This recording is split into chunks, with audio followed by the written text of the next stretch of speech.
ప్రజల గురించే నేను చెప్తాను. అధికారం వచ్చిన తర్వాత రాష్ట్రంలో కవించరులు ఎక్కువైనాయి. రాష్ట్రంలో రాష్ట్రాన్ని రావణ కాష్టంగా మార్చారని కూడా జగన్మోహన్ రెడ్డి ఢిల్లీలో ఆందోళన కూడా చేశారు. అవునండి, చేస్తారన్నారు. Correct. Very good question. Jogi Ramesh కొడుకును కూడా గుడ్ క్వశ్చన్ సార్. మీరు ఇప్పుడు కూడా గౌరవనీయులైన జగన్మోహన్ రెడ్డి గారి పక్క నుండి చక్కగా మాట్లాడుతున్నారు. మంచి క్వశ్చన్ వేశారు. నేను చెప్తాను 1 by 1 అరే S4 మీడియాని కానీ ఇంకోళ్ళని కానీ నిందించడం కాదండి. మీడియాలో మీరేముందండి, వితౌట్ ఇన్సిడెంట్ మీరు మీడియా క్రియేట్ చేయలేరు కదా. వితౌట్ ఎఫ్ఐఆర్ జోగి రమేష్ కొడుకుని అరెస్ట్ చేయలేం కదా.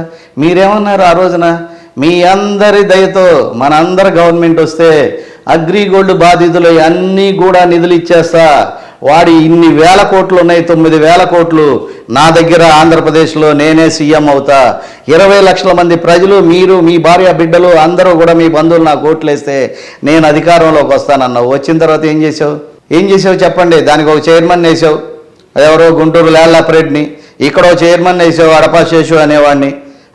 ఈ చైర్మన్లు ఏం చేశారు? ఎంతమంది సమస్యలు తీర్చారు? ఎంతమంది చిన్న ఎంప్లాయీస్ రికవరీకి వెళ్ళినోళ్ళు కూడా మేము కట్టింది నీకే, అగ్రిగోల్డ్తో మాకు పని లేదు, నీ ఆస్తులు అమ్మివ్వు, నువ్వు ఇవ్వంటే వాళ్ళు కూడా సఫర్ అయ్యి వాళ్ళ ఆస్తులు అమ్మిచ్చి సూసైడ్లు కూడా చేసుకున్న సందర్భాలు ఉన్నాయి.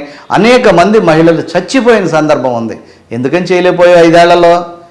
ఐలాండ్ ఎవరిది? అగ్రిగోల్డ్ ఆస్తులు కదా. అక్కడ చూడండి, టోల్గేట్ కాడ ఆస్తులు ఎవరే? ఐలాండ్ కదా, అగ్రిగోల్డ్ వాళ్ళే కాదా?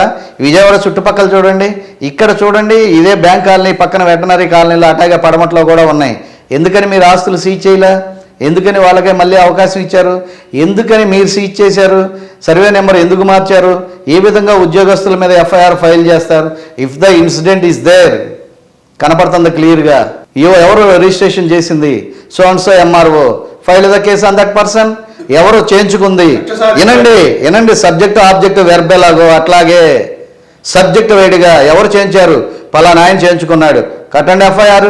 ఎవరు చేశారు? పలానోళ్ళు చేశారు, కట్టండి ఎఫ్ఐఆర్. ఏమండి, మీరు దోచుకుంటే మీ అధికారాన్ని అడ్డం పెట్టుకుని అర్హత లేని జోగి రమేష్, అర్హత ఉంది భానుకి, సామునేని ఉదయ భానుకి. 14 సంవత్సరాలుగా ఇదే వైఎస్ఆర్ పార్టీని బతికిచ్చింది భాను గారు, బతికిచ్చింది పార్థసారథి బీసీ ఇంకో ఆయన, ఈయన మా కాపు. అట్లా అనేక మంది పెద్దలు ఉన్నారు. ఈ పెద్దలందరినీ కాదని, నీ పార్టీలో ఇంప్రెస్ అయ్యి వచ్చినటువంటి హోమ్ మినిస్టర్ కొడుకు కృష్ణప్రసాద్ని కాదని మీరు ఇక్కడ ఆఫ్టర్ ఆల్ ఒక జోగి రమేష్కి ఇవ్వటం. అరే, he is not used to the BC also. ఈయన అగ్రిగోల్డ్ నిమిత్తం కానీ అనేక విషయాల్లో సంపాదించిన డబ్బు కానీ ఒక్క కళ్ళు గీత కార్మికుడికి సాయం చేశానని చెప్పమానండి. చెప్పు మెల్ల కట్టుకు తిరుగుతాం. మీ ఆస్తులన్నీ నీ తమ్ముడి పేర, నీ పిల్లల పేర, ఇంకోళ్ళ పేర, అమెరికాలో చదువుకుంటున్నటువంటి నీ కొడుకు భవిష్యత్తును కూడా చేసి 6 పేర పెట్టేవా కానీ అది మీ గౌడ హాస్టల్స్ కింద పెట్టండి. గౌడ విద్యార్థుల స్కూల్స్ ఎప్పుడన్నా కట్టావా ఎక్కడన్నా? అదే ఒక గౌడ బాపట్లలో వాళ్ళ అక్కనే ఏం చేయొద్దు అన్నందుకు అని చంపి తగలబెడితే where is your action? Why you have not arrested? Why you have not give the concentration to that family also? ఆలోచించండి ఒక్కసారి. కమ్యూనిటీ అనేది మీరు సీటు తెచ్చుకునే వరకే.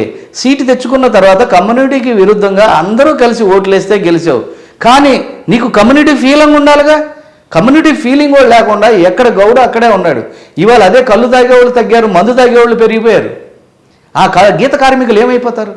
ఎక్కి దిగేటప్పుడు వాళ్ళు జరిగే ప్రమాదాలు ఏంటి? వాళ్ళకి నివారణ కోసం ఏం తీసుకున్నావు? మీ గౌడ కార్పొరేషన్ తరఫున ఎవరికి గౌడ ప్రెసిడెంట్ ఇచ్చావు? వాడి ద్వారా మీ కార్పొరేషన్ తరఫున ఎంతమంది గౌడు సభ్యులకి లక్షల లోన్లు ఇచ్చావు? స్మాల్ స్కేల్ ఇండస్ట్రీస్ ఎందుకు ఇవ్వాలా? ఎందుకు నువ్వు చేయలేకపోయావు? నువ్వే బాగుపడ్డావే కులం కమిటీ, కులం కార్డు ఉపయోగించి. నీ కులాన్ని ఎందుకు పైకి తీసుకురాలా? వెన్నుముకని కూడా చెప్పాడు, మీరు మర్చిపోయారు. బీసీలు మా వెన్నుముక అన్నారు. బీసీలు మా వెన్నుముక అన్నారు. వాళ్ళ వెన్ను విరిచిందే జగన్మోహన్ రెడ్డి. ఇప్పుడు ఎక్కడ ఉందండి కుమ్మర వృత్తి? వాళ్ళు ఏమైపోయారండి? మట్టి కుండలో ఎవరు యూజ్ చేస్తున్నారండి? బీసీలు అందరి గురించి నేను చెప్పాలంటే